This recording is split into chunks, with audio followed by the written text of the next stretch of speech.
ഒരാൾ പൊക്കത്തിൽ വളർന്നു നിൽക്കുന്ന പുല്ലുകളുടെ ഇടയിലൂടെ ഈ കാണുന്ന 214ഓളം സ്റ്റെപ്പുകൾ കയറി മുകളിലെത്തിയാൽ നിങ്ങളെ കാത്തിരിക്കുന്ന പ്രകൃതി ഒരുക്കിയിരിക്കുന്ന ഒരു 360 ഡിഗ്രി വ്യൂ ആണ്. കൊല്ലം, പത്തനംതിട്ട, ആലപ്പുഴ ജില്ലക്കാർക്ക് എളുപ്പത്തിൽ എത്തിച്ചേരാൻ പറ്റുന്ന ഒരു സ്പോട്ടാണ് ഇത്. ഈ മലയുടെ മുകളിലായി ഒരു ചെറിയ ക്ഷേത്രമുണ്ട്. വളരെ പണ്ട് ഈ നാട്ടിലുള്ളവർ ശബരിമലയ്ക്ക് പോകുന്നതിന് പകരം വ്രതമെടുത്ത് പോയിരുന്ന ഒരു അമ്പലമാണ് ഇതെന്നാണ് പറയപ്പെടുന്നത്. അതിനെപ്പറ്റി കൂടുതൽ അറിയാവുന്നവർ താഴെ ഒന്ന് കമന്റ് ചെയ്യണേ. കൊല്ലം ജില്ല ഇക്കോ ടൂറിസത്തിന്റെ ഭാഗമായി ഈ സ്ഥലം ഉൾപ്പെടുത്തിയതിനു ശേഷം ഇവിടേക്ക് സഞ്ചാരികളുടെ വരവ് കൂടിയിട്ടുണ്ട്. കൊല്ലം ജില്ലയിൽ വെളിയം ഗ്രാമപഞ്ചായത്ത് പരിധിയിലാണ് മുട്ടറ മരുതിമല സ്ഥിതി ചെയ്യുന്നത്. കൊട്ടാരക്കരയിൽ നിന്ന് 10 കിലോമീറ്റർ മാത്രമാണ് ഇങ്ങോട്ടേക്കുള്ള ദൂരം. ഏകദേശം 24 ഏക്കറോളം സ്ഥലത്തായി പരന്നു കിടക്കുന്ന ഒരു മലനിരയാണിത്. രാവിലെ അല്ലെങ്കിൽ വൈകുന്നേരങ്ങളിലാണ് ഇവിടേക്ക് വരാൻ പറ്റിയ സമയം. മലയുടെ താഴെയുള്ള വഴിയിൽ വണ്ടി പാർക്ക് ചെയ്ത് അല്പദൂരം മുകളിലേക്ക് നടക്കാനുണ്ട്. മുകളിലേക്ക് കയറാൻ വേറെയും 2-3 വഴികളുണ്ട്. താഴെയും മുകളിലുമായി 2-3 ചെറിയ കടകളുണ്ട്. അവിടെ നിന്നും അത്യാവശ്യം സ്നാക്സും ചായയും നാരങ്ങാവെള്ളവും ഒക്കെ കിട്ടും. സ്റ്റെപ്പൊക്കെ കയറി ക്ഷീണിച്ച് മുകളിലെത്തുമ്പോൾ അവിടെയുള്ള ഇതുപോലത്തെ മണ്ഡപങ്ങളിൽ കയറിയിരിക്കാം, അല്ലെങ്കിൽ പാറപ്പുറത്ത് നീണ്ടു നിവർന്ന് ആകാശം നോക്കി കിടക്കാം. ഒട്ടുമിക്ക സമയങ്ങളും നല്ല രീതിയിൽ കാറ്റ് വീശുന്ന സ്ഥലമാണ് മരുതിമല. സുരക്ഷയ്ക്കായി വേലികൾ സ്ഥാപിച്ചിട്ടുണ്ട്. എന്നാലും ചില സ്ഥലങ്ങളിലെ വേലികൾ നശിച്ചു പോയിട്ടുണ്ട്.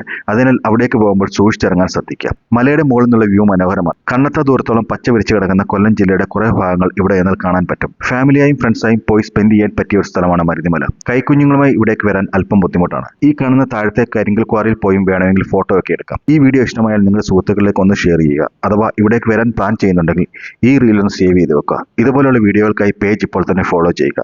അപ്പോൾ മറ്റൊരു ലൊക്കേഷൻ കാഴ്ചകളുമായി അടുത്ത വീഡിയോയിൽ കാണാം. ബൈ.